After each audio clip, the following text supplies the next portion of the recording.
This is Justin David Tate with Bleacher Report, here with Ariza. I see you got down to weight. You look pretty good. What are some of the techniques that you used for him to cut weight? You know, we didn't really have to cut weight. I mean, we came, you know, it's been almost 2.5 months training for this fight because of the Hearns fight that fell out. It was more sort of like a precursor, like a pre-camp.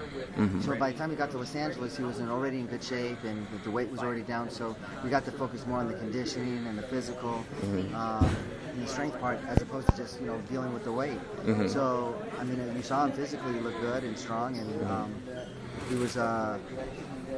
We didn't really have to you know, make a big weight cut. So, you know, even with, you know, the Pacquiao fight in that week, the fight week interrupting what we had done, we still were able to pick it up at the, you know, on Monday and you know, stretch it out to tonight. Now, we've heard before when fighters, sometimes when they have fights and one cancels and they train again for another one, that they get overtrained and whatnot. After the Hearns fight was canceled this past September, what kept you? Do you believe in that actually? The whole overtraining, the ability to overtrain. Sure. If so, how did you prevent that? The overtraining. Sure. You know, I think it's, you know, once you get to learn your fighter, you know, you recognize the signs, and that's when you pull back. You give a day's rest, you know, maybe 2 days rest.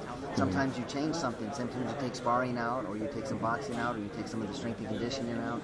You start to just manipulate the program a little bit, so then the body can recuperate and then pick up again. Now, his father, of course, moved up multiple weights throughout his career. Can you see Chavez moving up in various weight classes, or do you think middleweight is a weight where he wants to conquer and be the reigning champ for a long time? You know, Freddie and I believe that you know, fighting at a weight class that you feel comfortable at is where you should be, and we're comfortable at 160. 154 just isn't realistic, but 156 is not realistic.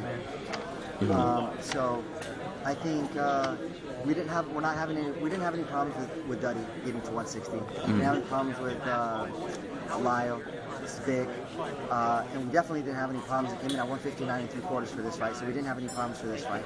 So it's getting easier for us. So I don't see why we should have to, you know, make any adjustments from right now. He's still young. And what's with the Canelo fight? What's a good meeting place for you guys? What meeting place are you guys hoping for as far as with the weight? You know, Bob has asked me if Julio can make 158, and I said, sure, it's 158. So I'm comfortable with 158.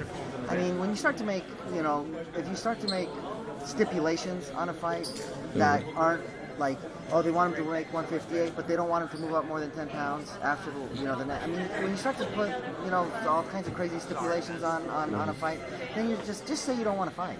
Or that you're afraid to fight. I don't think Canelo really wants to fight. If I was Golden Boy, I don't think I would let that fight happen. But Canelo, I think it's, you know, the country's divided, and we need to make that fight. Well, thank you for your time, sir. Buddy.